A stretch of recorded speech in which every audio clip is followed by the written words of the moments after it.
have lived in Michigan most of my life, and from 1972 through the early 2000s, much of that time was only a few blocks away from the shoreline of Lake Huron, mostly at Oscoda, and a rather tumultuous 4 months right across the road from Tawas Bay.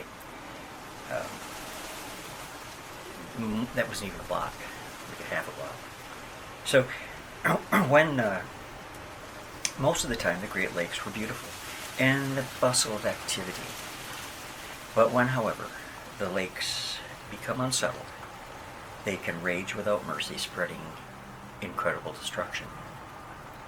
Such would be the case on October 20th, 1916. Dana Thomas Bowen wrote in her book, Lore of the Lakes, the following, and I quote, "The whaleback freighter James B. Colgate lay at her dock in Buffalo, New York. The new mate of the steamer turned to a fresh page in the ship's logbook and headed it October 20th, 1916. And it was just after midnight, and the finishing touches of loading a cargo of hard coal had just been completed. The ship was ready to sail on a voyage to the Canadian head of the lakes,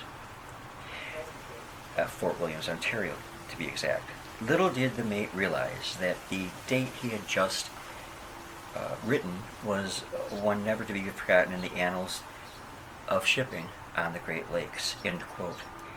In fact, it would be remembered as Black Friday. And the first mate was living in his last hours on Earth.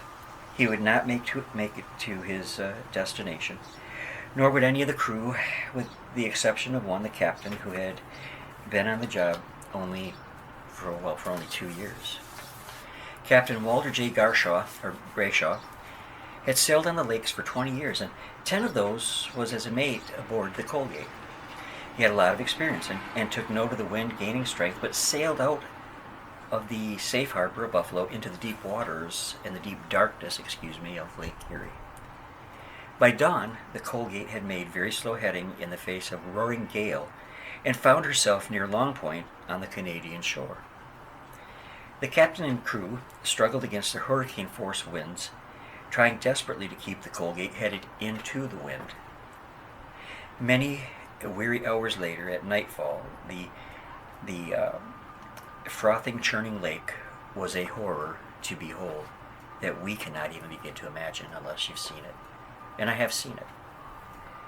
As the wind and waves battered the sides and shaking the Colgate violently, these forces tore at her hatch coverings, and she began taking on water into her hold.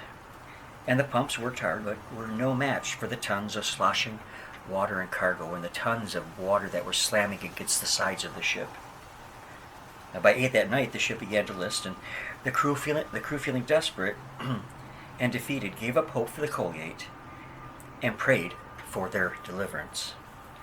Her bow settled, however, and lower into the water, and at about 10 p.m. she slid bow first quietly under the waves to the bottom of Lake Erie. All hands were lost except the captain. Grashaw found himself in the bitter cold water when, by the apparent hand of God, a life raft moved near to him. Now, there were 2 other men aboard the raft. The raft was turned over by the waves, and one of the men was never seen again. The night of horror finally gave way to daylight, something the captain probably thought he would never see again. Then the second man was claimed by the killer storm, but the captain clung on all that Saturday. A passenger steamer came close, and he tried desperately to attract its attention, but failed. I can't begin to imagine the desperation he must have felt as he watched that ship slowly vanish into the distance, swallowed up by the darkness of a very, very storm-tossed lake. Once Sunday morning dawned, Captain Grashaw heard a deep whistle from behind.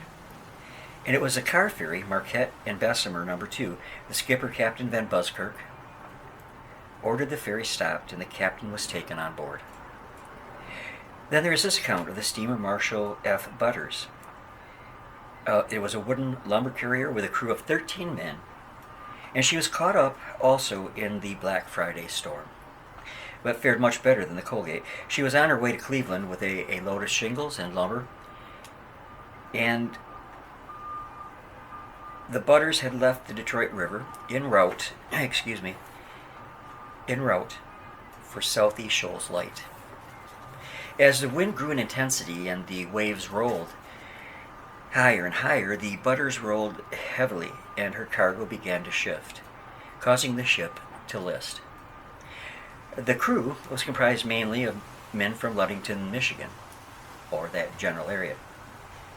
And Captain McClure sounded the distress signal on the ship whistle, but it could hardly be heard above the shrieking of the wind, and the ship sunk lower into the water, and her boilers went out, and she was totally at the mercy of the savage winds and waves. Now, the Butters was sighted by the Frank R. Billings of the Pioneer Steamship Company. Her captain was Captain F.B. Cody. And no hands were lost, but the ship was. The Butler sank into Lake Erie 12 miles from the Southeast Shoals. Another captain to lose his ship and crew to the storm of Black Friday was Captain John Mattison, and he again was the only survivor, as was the captain of the Colgate. He was the only survivor. The schooner D.L. Filer was wood construction and had a cargo of coal headed from Buffalo to Saugatuck, Michigan. The ship had been in service on the Great Lakes for quite some time, and actually about 40 years to be exact, and her crew was Norwegian, and consisted of 7 men.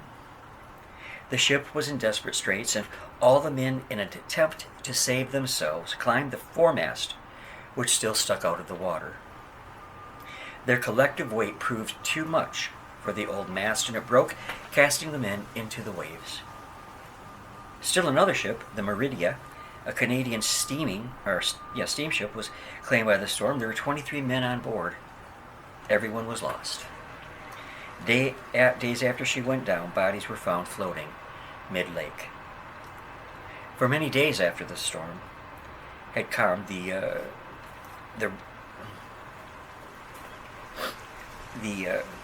cutter Morrill searched for and came upon the bodies of sailors that had not met their fate in the savage waters. Ultimately, nearly all those who served on that ship were lost. I'm sorry, I got tongue-tied on that. Don't know why. Black Friday is still talked about by many and will never be forgotten, and neither will the brave men who lost their lives in the churning waters of Lake Erie.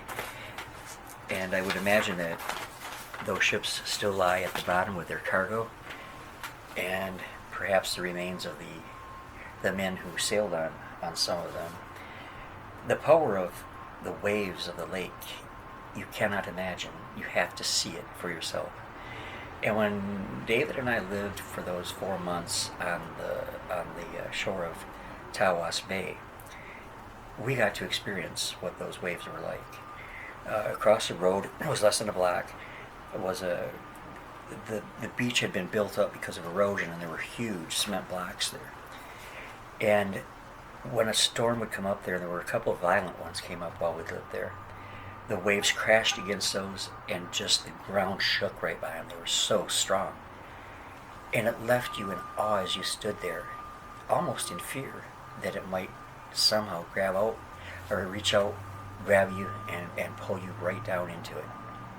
It is an awesome thing to behold if you're safely on ground, but to be on a ship like the Edmund Fitzgerald up in Lake Superior, when these things happen, would be horrifying and a challenge to any man's faith.